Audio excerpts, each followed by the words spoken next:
Hey guys, welcome back to my channel. আজকে নিয়ে এসেছি একটি ছোট্ট ভিডিও নিয়ে। তোমরা থাম্বনেল দেখে বুঝতেই পেরেছো যে আমি কি ভিডিও নিয়ে আজকে আলোচনা করব।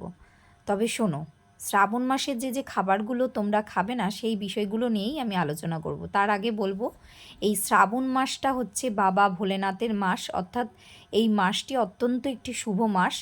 এই মাসে প্রত্যেক সোমবার যদি কেউ বাবা ভোলেনাথের উপবাস করে তাহলে তার সকল মনোবাসনা পূর্ণ হয়। তবে শ্রাবণ মাসে যে খাবারগুলো তোমরা খাবে না সেগুলো, প্রথম 1 নম্বর যে খাবারটা সেটা হচ্ছে বেগুন। কারণ বর্ষাকাল হচ্ছে শ্রাবণ মাস, আর এই শ্রাবণ মাসে বেগুনের মধ্যে পোকা হয়। দ্বিতীয় নাম্বার হচ্ছে কাঁচা দুধ তোমরা খাবে না। তোমরা ছানা খেতে পারো অথবা দই খেতে পারো। আর তৃতীয় নাম্বার হচ্ছে আমিষ জাতীয় কোনো খাবার খাবে না। যারা আমিষ খাও শ্রাবণ মাসে তাদের একটাই কথা বলবো, তারা পূর্ণিমা এবং অমাবস্যা বাদ দিয়ে তোমরা আমিষ খেতে পারো। এছাড়া বলবো যে শ্রাবণ মাসের প্রত্যেক সোমবার যারা উপবাস করো সেই উপবাসের পর তোমরা চাল, গম এবং ডাল জাতীয় কোনো খাবার খাবে না।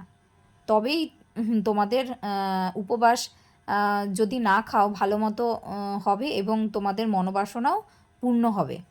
তবে এই ভিডিওটা যদি ভালো লেগে থাকে অবশ্যই তোমরা লাইক